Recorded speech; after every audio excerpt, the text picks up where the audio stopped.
All right, so today, let's dive into one of history's great underdog stories, how American forces used a really unconventional strategy to take on a global superpower during the Revolutionary War. And really, it all comes back to this one huge question, right?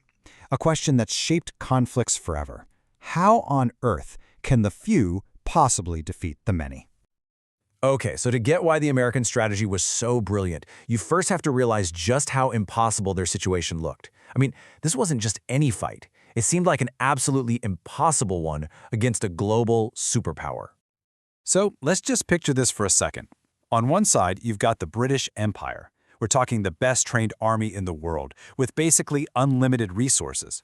And on the other side, well, you've got the American forces, a scrappy bunch of citizen soldiers, farmers, you name it, with barely any supplies.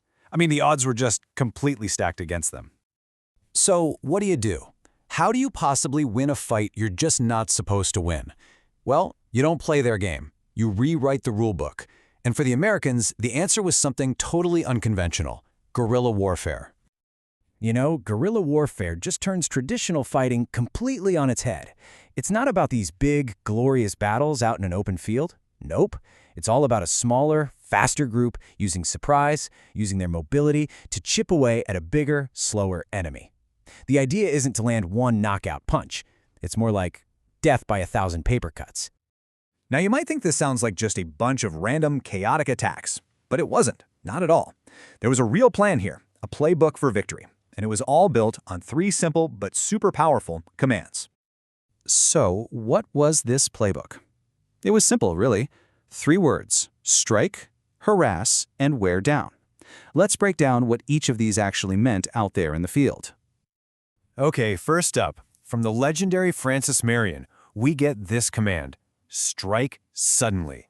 The key word here is suddenly. It's all about surprise.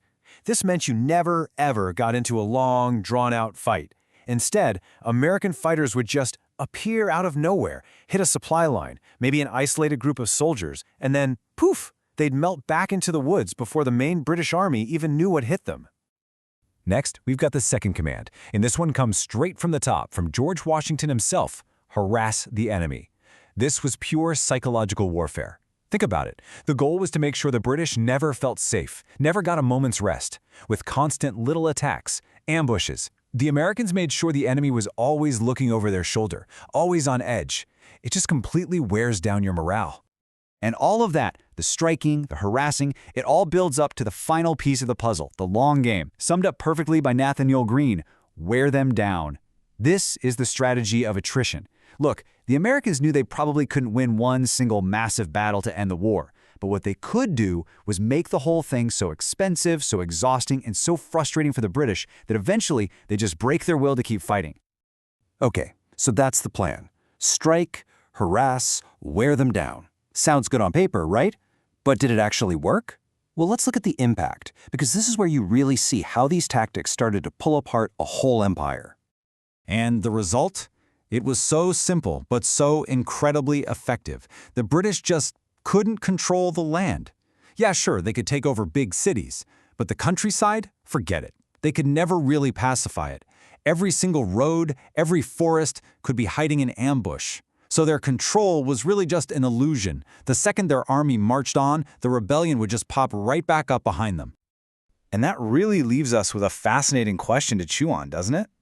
This whole story makes you wonder, what happens when your enemy's greatest strength, in this case this huge, powerful traditional army, actually becomes its greatest weakness?